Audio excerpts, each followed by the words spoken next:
the Women's Economic Empowerment Wednesdays. Thank you for joining us from around the world as we continue to build a movement that recognizes a simple but transformative truth. Women are not an intervention. Women are infrastructure. Each week, we move beyond conversation and into action, exploring how leadership, education, entrepreneurship, policy, and collaboration create the systems that allow women and nations to thrive. Tonight's session is especially meaningful because entrepreneurship is not simply about starting a business. It's about creating value, solving problems, generating opportunity, and building economic resilience. Every successful entrepreneur strengthens the fabric of a community. As we often say at Mahila Udyami and the International Internship University, access changes lives, but systems create lasting transformation. I'm grateful to each and every participant who continues this journey with us each Wednesday. Together, we're creating a global community committed to developing leaders, building systems, and transforming the future. I'm your guest trainer, Dr. Diana Richardson, founder and CEO of the Glow Getter Mentor, accomplished leadership strategist, executive mentor, international speaker, and I am passionate advocate about women's empowerment. Throughout my career, I've inspired women to step confidently into leadership, strengthen their voice, and transform purpose into measurable impact. My work reminds us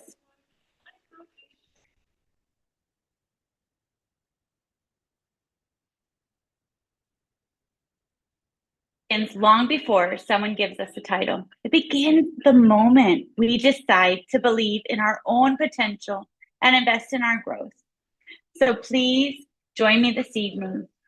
I am so excited also that Her Excellency Ambassador Jeanette Mata is here with us this evening. It's my distinct honor to introduce her as a remarkable leader. Her Ambassador Jeanette Mata has dedicated her life to advancing leadership, diplomacy, human rights, and international collaboration. She's the founder and CEO of the Unbreakable Women Global Leadership Movement, and Mahila Udyami Foundation, and the Global Integration Alliance. She also serves as a global ambassador for sustainable futures and human rights, and is the chancellor of the International Institute of Leadership and Strategic Management. Today marks the beginning of an exciting new chapter as she joins the IIU core team to lead our executive leadership, presence, and global influence Masterclass series. Jeanette, I'm going to hand over to you. Please say a few words. The floor is yours.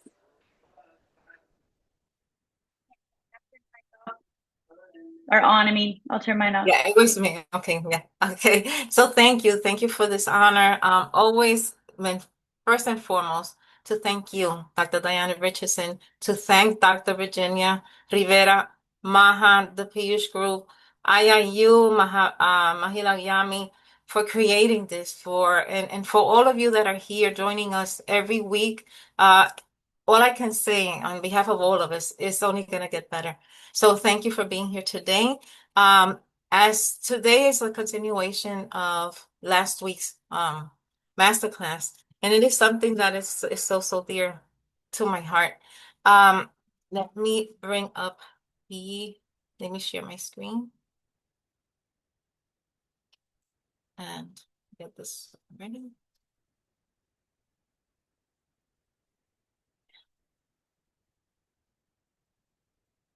Okay. Oops, hold on a second. Can you let me know when this is here? Hold on 1 second. Can you see? So that I can share my screen. Just not a hole. So I can, there we go. Now it's whole. You know? Yep. Thank you. Okay, perfect. Give me 1 second then here so that I can do this. Okay. So you can see it? Okay. It's on the screen. Can you hear me? Can you hear me? Yes, we can hear you. See you. Looks fabulous. Okay, perfect. Okay, so good morning, everyone. It is truly an honor to be with you today. My name is Ambassador Jeanette Mata, and I welcome you to Leading Beyond Borders, Global Governance, Diplomacy, and International Influence. Today, we are not simply discussing diplomacy or international relations. We are exploring the leadership mindset required to create meaningful influence in an increasingly interconnected world. Whether you lead a government agency, an organization, a business, a university, or a community initiative, the principles we will discuss today apply to every leader who seeks to make a lasting impact. Throughout this masterclass today, I invite you to think beyond titles, beyond authority, and beyond borders. Because in today's world, influence, not position, is the true currency of global leadership. So let's begin. Before we begin, let me give you a roadmap of where we're going today. This masterclass is organized into 4 executive modules that build upon one another. We begin with the foundations of global leadership, where we'll explore the relationship between power, legitimacy, and the architecture of global governance. From there, we'll examine the currency of international influence, because in today's world, influence, again, not authority, is what enables leaders to mobilize people, shape decisions, and create lasting impact. Next, we'll move into diplomacy and practice, where we'll look at how leaders navigate complexity, negotiate under pressure, and make decisions when the stakes are high. And finally, we'll conclude with leading beyond borders, where we'll explore how successful leaders build networks, strengthen coalitions, and create partnerships capable of solving global challenges. By the end of this session, my goal is for you to leave with practical leadership tools that you can immediately apply within your own organizations, communities, and international work. So let me begin with a question that every leader should ask. In a world of cascading crisis, who actually leads? Is it the person with the title, the institution, the nation with the greatest military or economic power? Formal authority is important. International treaties, charters, and institutions provide the framework for global cooperation. But authority alone is rarely enough. Material power also matters. Military strength and economic influence certainly shape international affairs. Yet, history has repeatedly shown us that power alone does not guarantee trust, cooperation, or lasting solutions. What truly distinguishes exceptional global leaders is influence. Influence is the ability to shape thinking, build consensus, inspire collaboration, and move people toward a shared purpose without relying solely on authority or coercion. As we move through today's masterclass, I invite you to think less about the position you hold and more about the influence you create. Because in today's interconnected world, influence is what transforms leadership into lasting impact. So let's begin with the foundation of global leadership, understanding how the international system is structured.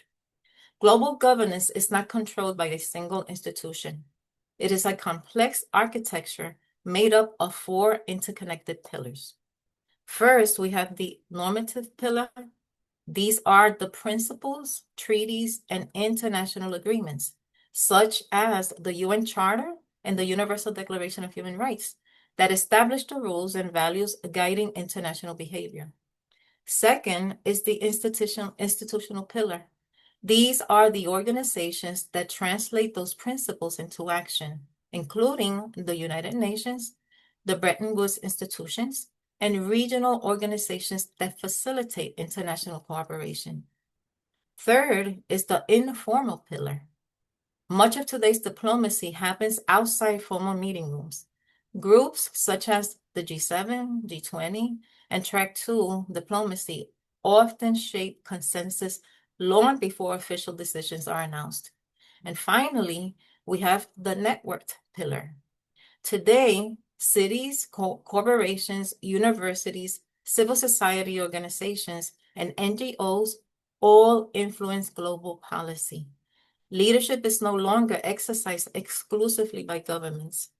And understanding these four pillars help us see that effective global leadership is not about controlling the system. It is about knowing how to navigate it. To lead effectively on the global stage, we must understand that power is not one-dimensional. It exists in different forms, and the most effective leaders know when and how to use each one.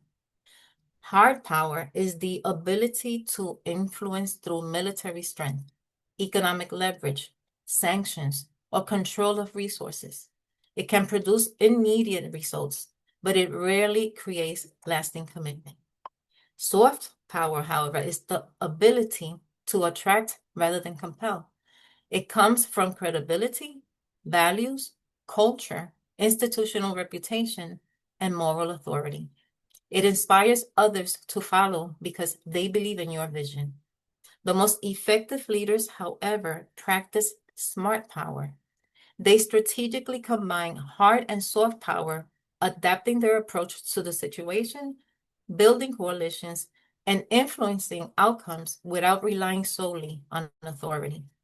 Global leadership is not about choosing one form of power over another. It is about knowing which approach best serves the moment and advances the greater good. Now we arrive at what I believe is the central message of today's masterclass. Influence is the currency of leadership. In today's world, leadership is no longer measured simply by titles or formal authority.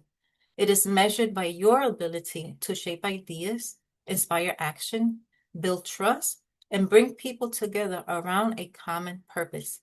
So where does influence come from? First, it comes from credibility. People follow leaders whose words consistently match their actions. Trust is earned over time through integrity and consistency. Second, influence requires access. Effective leaders are present where conversations take place and where important decisions are made.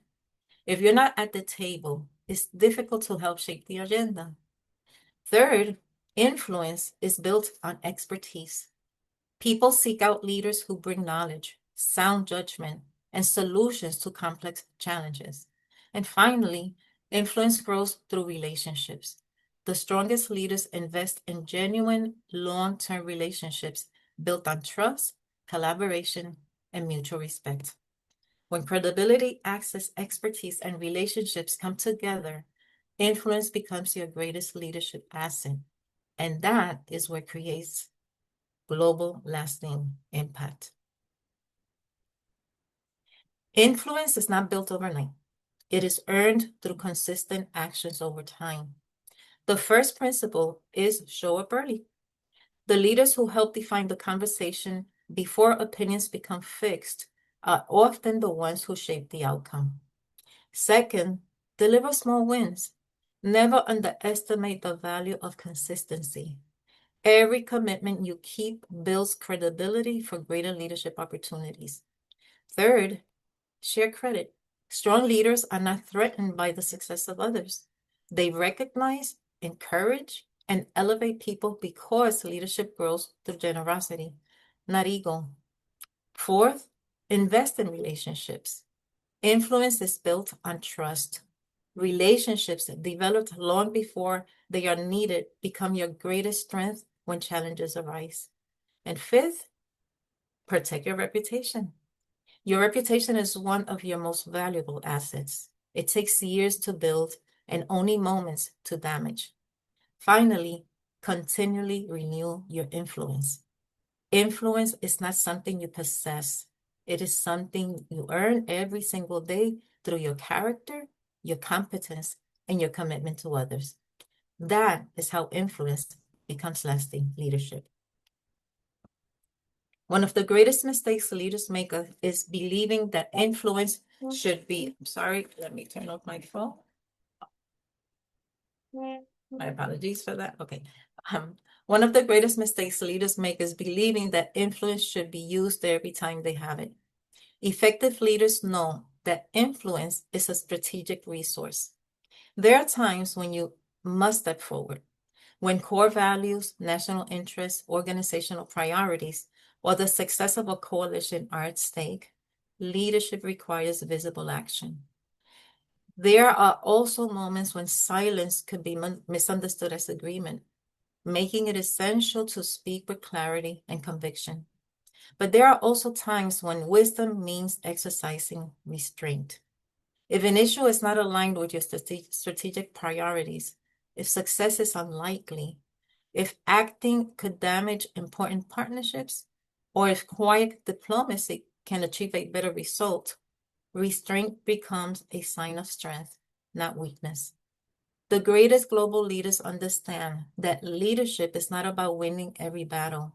It is about knowing which battles truly matter. Strategic influence is not measured by how often you speak, but by how wisely you choose your moments. Diplomacy is leadership under pressure. Unlike many other leaders, diplomats rarely have complete information. They must make decisions while balancing competing interests, cultural differences, political realities, and high public expectations. The first principle is to listen for interests, not just positions.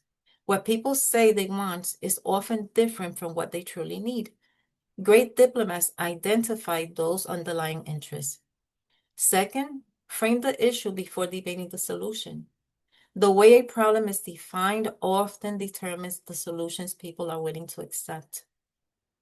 Third, sequence strategically. Timing is everything.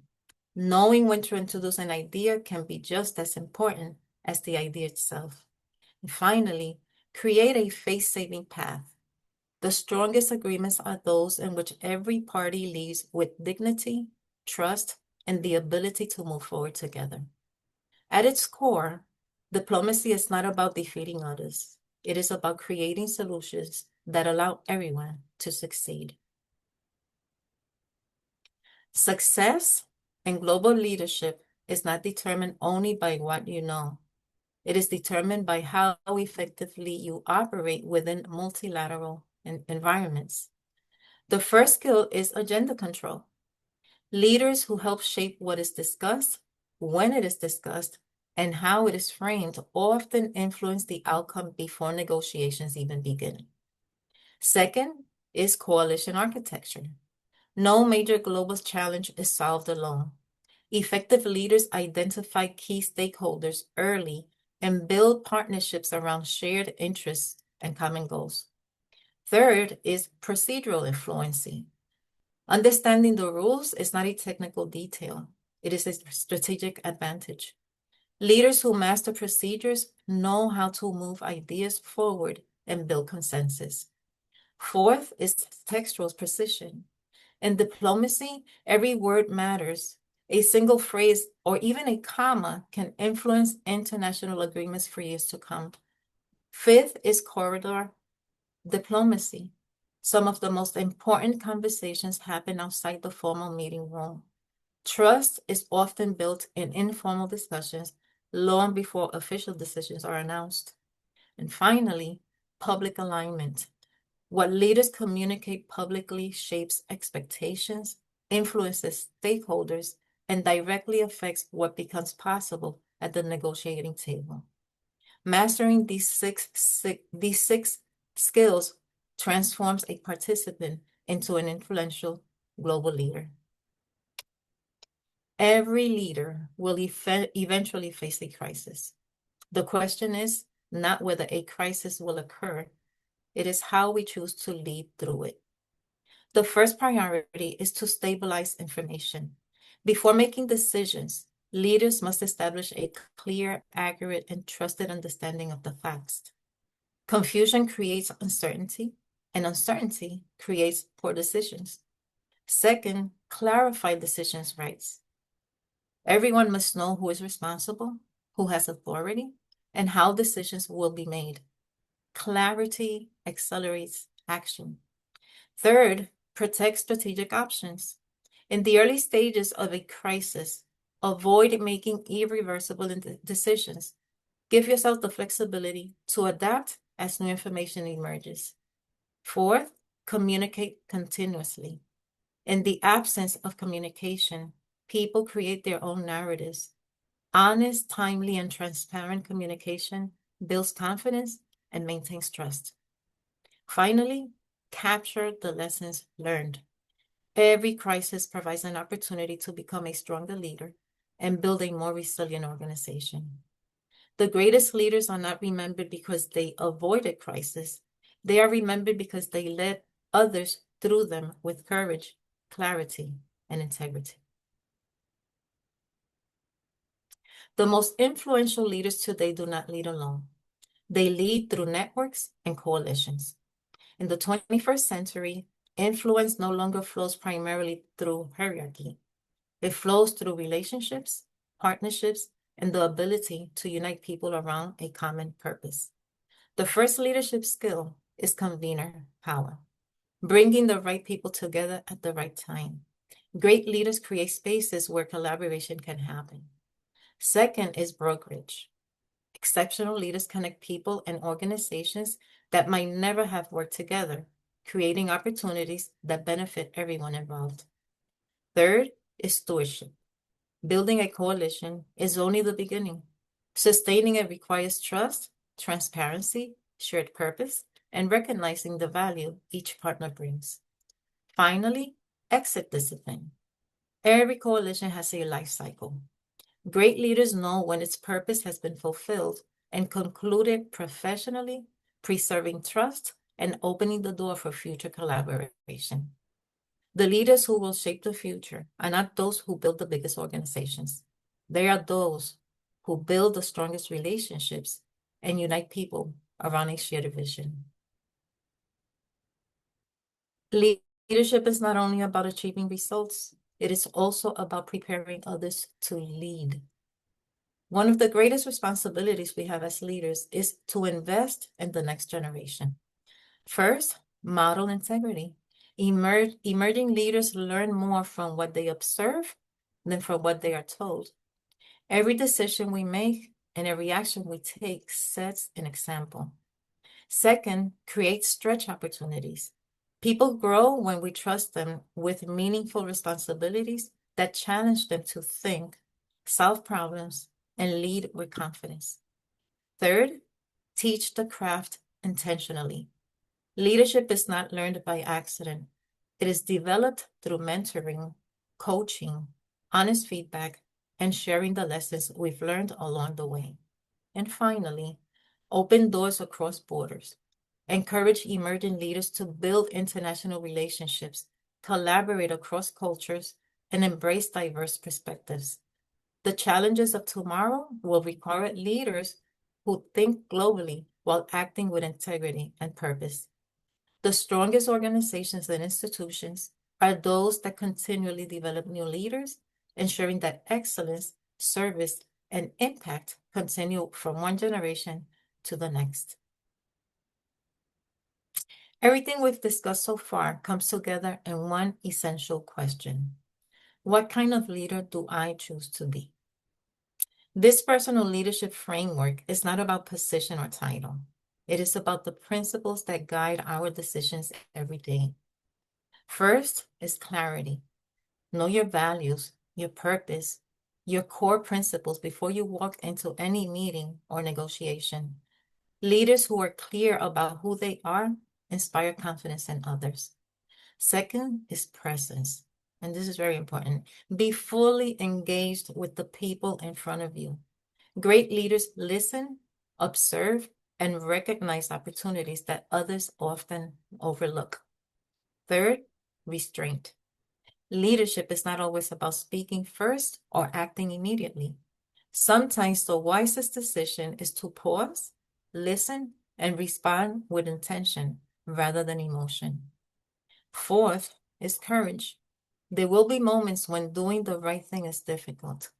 Leadership requires the courage to speak the truth, even when it is uncomfortable or unpopular. Fifth, humility. No leader has all the answers. The strongest leaders remain open to learning, welcome different perspectives, and continue growing throughout their careers. And finally, and very important, legacy. At the end of every leadership journey, the most important question is not, what did I accomplish? But rather, how is this organization, this community, or this world better because I was here? This slide brings together the 6 principles I want you to carry forward from today's masterclass. First, influence, not formal rank, is the true currency of global leadership. Titles may open doors, but influence is what moves people, shapes decisions, and creates lasting impact. Second, legitimacy multiplies power. When leadership is trusted, credible, and grounded in values, its influence becomes stronger and more sustainable. Third, influence is built over time through credibility, access, expertise, and relationships. It must be protected, renewed, and invested wisely. Fourth, diplomacy is the leadership under constraint. It requires listening carefully, framing issues strategically, sequencing actions with purpose, and preserving dignity for all sides. Next is networks and coalitions have become the primary drivers of global influence. The leaders who can connect people, build trust, and align diverse stakeholders are the ones who will shape the future. And six, the ultimate measure of leadership is the leaders you develop and empower. These 6 principles are not simply ideas to remember. They are standards to practice in every room you enter, every relationship you build, and every decision you make. As we move toward our final reflection, I'd like to leave you with 4 practical actions that you can begin implementing immediately. First, assess your leadership influence. Take an honest look at where your credibility is strongest, where trust may need to be strengthened, and which relationships deserve greater attention. Second, choose one issue you will lead. Don't wait for others to define the conversation. Step forward early, help shape the agenda, and become part of creating the solution. Third, intentionally mentor one emerging leader. Every one of us has knowledge and experience that can change someone's future. Open a door that might otherwise remain closed. And finally, protect the principles that build trust. Leadership is not only about achieving results, it is also about defending integrity, fairness, and the values that allow people and institutions to thrive. These are not ideas for someday. These are actions you can begin taking today. And when practiced consistently, they will strengthen not only your leadership, but the impact you have on everyone around you. So before we close, I'd like to leave you with one final reflection. Throughout this masterclass, we've explored governance, diplomacy, influence, coalition building, and leadership. But the greatest lesson is this. Leadership is never about position. It is about purpose. Every woman in this room has a voice that can shape conversations, influence decisions, and change lives. The question is not whether you are capable of leading. The question is whether you will choose to lead. Choose courage over comfort. Choose influence over authority. Choose integrity over convenience. And choose collaboration over competition. Remember what I always say, we are not here to compete, we are here to complete. And wherever your journey takes you, whether in your organization, your community, your nation, or on the global stage, leave every person, every institution, and every opportunity stronger because you were there. I would like to leave you with a thought that has guided my own leadership journey.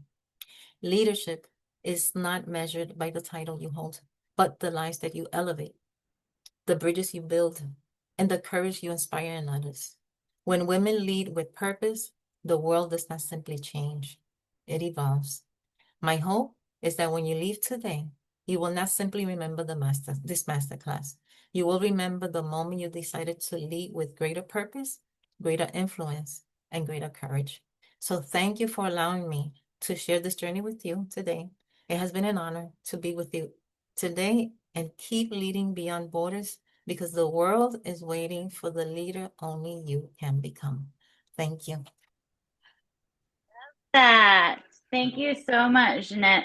I love that you talked about influence as a currency of leadership, and it's got to be earned. It's not something you inherit. It's not something you can buy. It's got to be earned, same as the know, like, trust. And I love that you shared all about the architecture of global governance. It really leads into the whole economic empowerment around the world and everything that we talk about within the International Internship University. And the fact that power is not one-dimensional. The hard, the soft, the smart. I've not really heard people delve into that aspect. And I thought it was a really great way of saying that it's more than three-dimensional. It's more than one-dimensional. There's so many layers to power and influence. And it's about using it the right way. Because when you talk about like the personal leadership framework and all the skill set that you need and that you learn along the way, because you know, you build your confidence as you go. You don't show up confident, do you? Mm-hmm. Exactly. It's one of the techniques is that, always get prepared.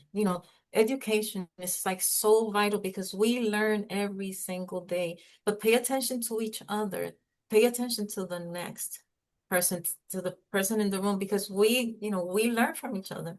Especially that's why I'm so into the human being, humanity, human rights, because we're different cultures. We're all the same, but different cultures, different perspectives, things that you say, oh my God, I didn't know about that. And that enriches your ability to lead better.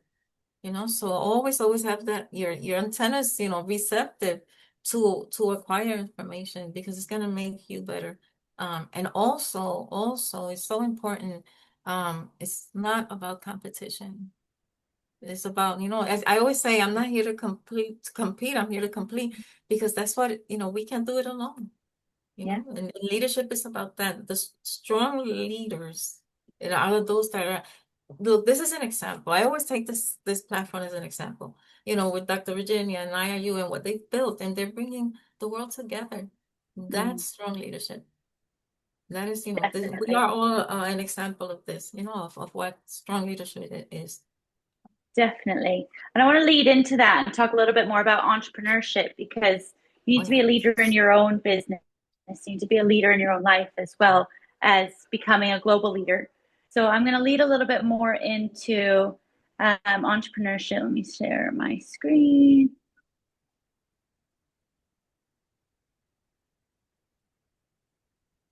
It's all about women are infrastructure. Women are infrastructure because they are architects of thriving families, resilient communities, and strong economies. It's an honor to be here once again with all of you on the Women Empowerment and Economic series. Big thank you to International Internship University, Dr. Virginia, and the Mahila Udyami Foundation, which I'm going to delve into a little bit more about during this masterclass and presentation, because we're bringing together leaders from around the world. Ambassador Jeanette Mata spoke all about skills that leaders need and the architecture of global governance. So today I'd like to challenge the way you actually think about women in the economy. For many years, we've spoken about women as beneficiaries of development. But today, I see something much bigger. Women infrastructure, and it's infrastructure that allows everything else to function. For example, roads connect people, bridges create opportunity, schools develop talent, hospitals protect communities, and digital networks enable innovation. Women do all of these things in human form. Women educate, women care, women create businesses, women employ others, women solve problems, women preserve culture, women strengthen communities, women raise future leaders. If infrastructure creates economic growth, then women are among the most valuable infrastructure any nation possesses. And that's why entrepreneurship matters. Entrepreneurship is much more than just starting a business. It's learning to identify opportunities. It's solving meaningful problems. It's creating value where none previously existed. It's believing that today's circumstances do not have to define tomorrow's possibilities. Entrepreneurship transforms people before it transforms profits. It develops confidence, resilience, leadership, decision-making, innovation, and ownership. And that's why entrepreneurship changes economies, because people first. And the economic multiplier effect is every successful female entrepreneur creates impact far beyond herself. Research consistently shows that when women earn more income, they're more likely to reinvest it into children's education, healthcare, nutrition, housing, community well-being. And this has a ripple effect that continues for generations.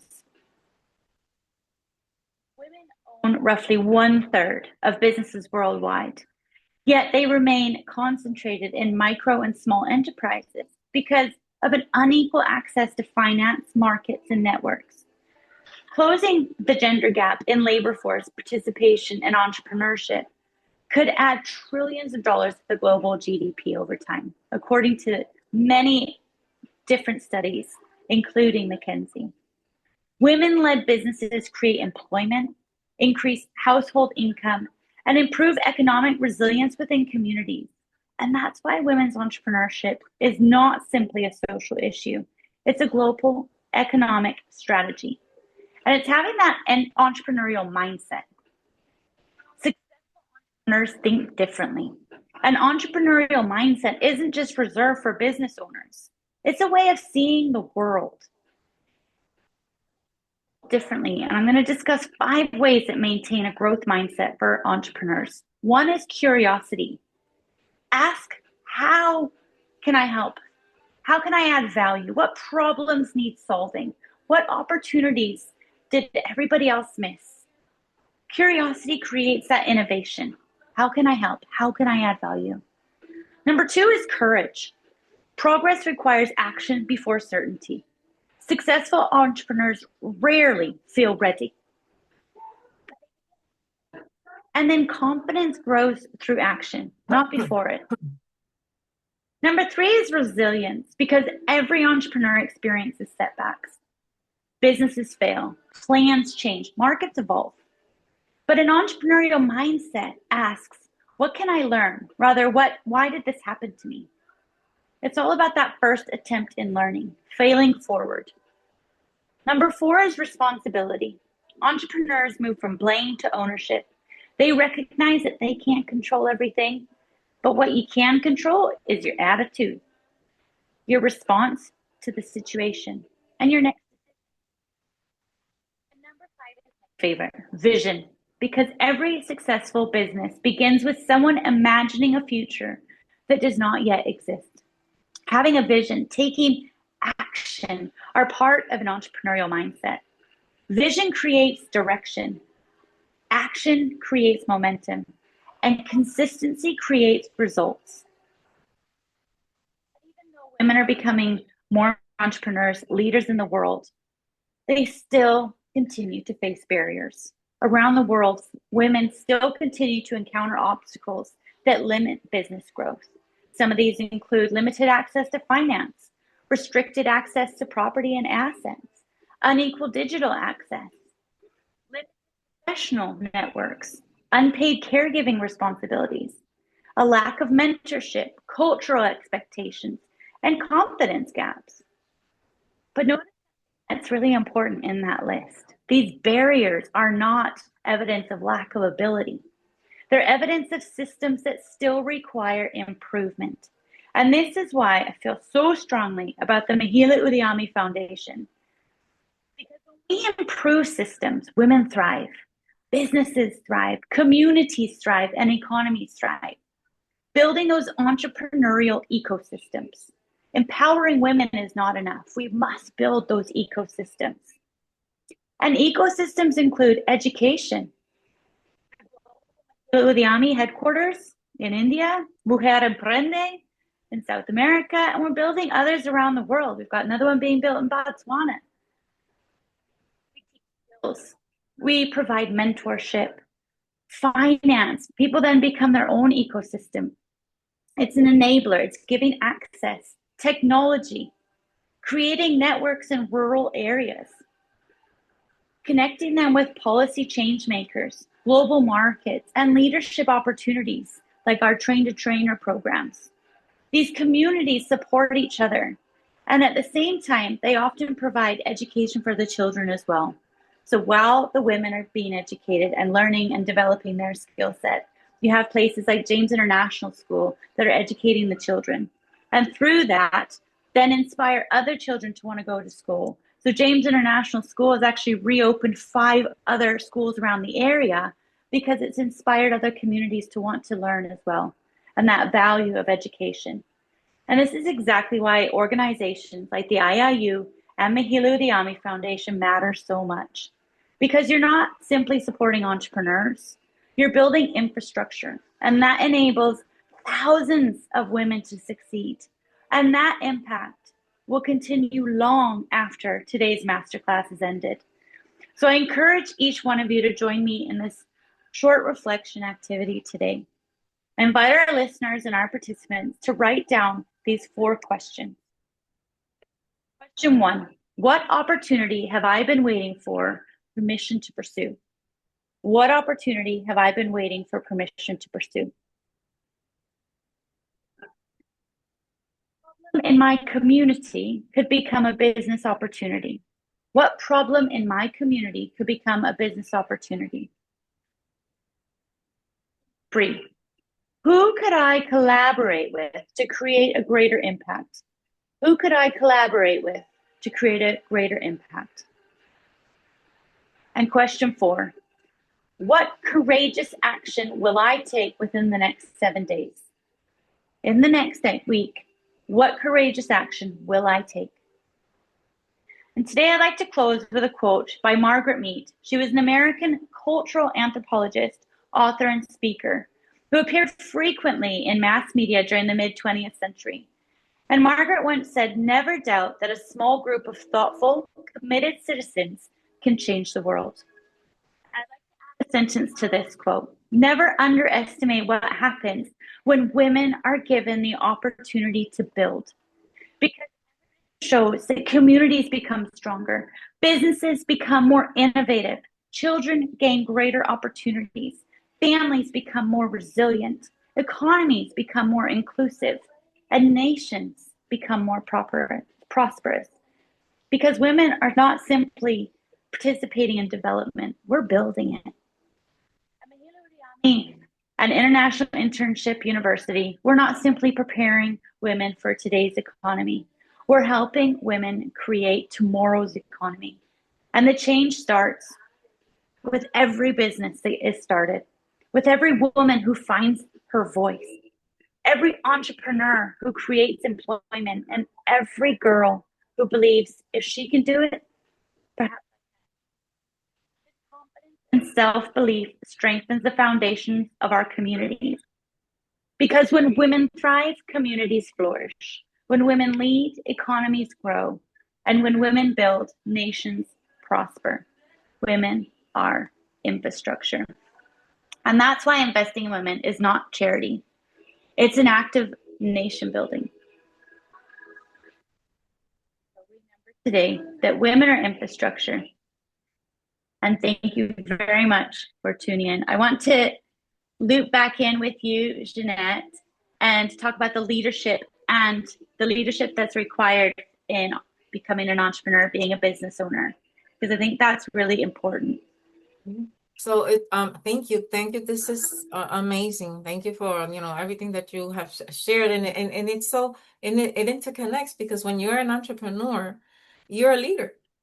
You're also a leader. You become a leader. So based on everything that you shared today, that foundation is where women have always led, because it starts at home.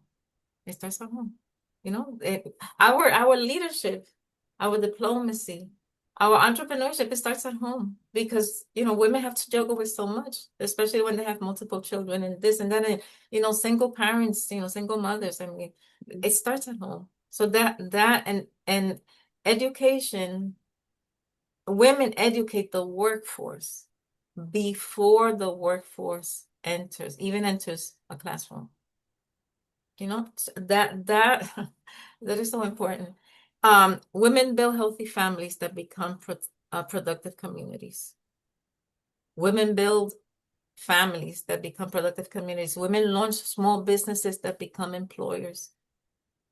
And women identify local needs and create local solutions. And that's what you just said, out of those questions that you posed. What is it? There's always something in the community, in your surroundings, that is missing. And I always tell women, look for that thing that is missing, that you need yourself. And then get together with someone and collaborate with someone and get informed on how can you develop that into a business. Because then it'll be something that interests you, and it's something that is needed in the community. So leadership and entrepreneurship goes hand in hand. Leadership and entrepreneurship goes hand in hand, because when you're an entrepreneur, you are the leader of that you are creating, of that ecosystem that you are creating. So education is everything. Education, get educated on how to be a leader. What is it to be a leader? And that at the same time then complements your entrepreneurship, because you also have to then get educated. Where do I start? How do I start a nonprofit? Or how do I open a clothing store, or whatever it is? So it goes hand in hand. A really true growth goes hand in hand. And as you said, as an entrepreneur, you create jobs. You create jobs. So you improve the economic development of that community. You also help expand markets as an entrepreneur. Even creating tax revenues, because even that, that's part of it. And one thing that women need to understand of what you said, and as a leader, when you are an entrepreneur, you are also helping reduce poverty. You also help reduce poverty because, again, as an employer, you create jobs, opportunities for others, and you teach because you have to train your employees. So it reduces poverty, and also building economic resilience that can withstand future crises. So I mean, this topic is so important, and I hope that and that all the women that are here present, and all the ones that listen to these master classes, really, really pay attention to what you just said, what have been said in the other classes, everything that's coming, because these are resources. One very important thing is it develops technology solutions. We have to, it all comes to education. It all comes to education. And that's why, Mahila Udyami and IIU and all of you are doing such a marvelous, the James International School are doing such a great, sometimes I want to say, I want to do that, and I want to do that, and I want to do that, but it's so much, I could do for so much because of time. But I wish I could collaborate and contribute to everything, because it's so needed, and it's the expansion of it, the global expansion is what's really so important. So bravo, bravo, bravo. Yeah. Do you think we need to bring up or discuss today, or do you think we're about ready to wrap up, Jeanette? I'm ready to wrap up, unless you want to expand the discussion. Yeah. Just conclude with the fact that, when we invest in women, we're not investing in one individual. We're investing in families, communities, economies, and future generations. And I'm so grateful for everything you shared today, Jeanette, about leadership and women in leadership, and the fact that, influence is a currency of leadership and that it's got to be earned. That whole know, like, trust is not just in a business, not just in an entrepreneur, it's in a leader. And that goes, you teach that in the home, you teach that in the community, you teach that by being an example. And I think that's such a powerful message today for Women's Economic and Powerful Wednesday. So thank you so much. I would like to just leave this, in their minds is that if women are the foundation of our communities, then empowering women is not a social program. It is an economic strategy.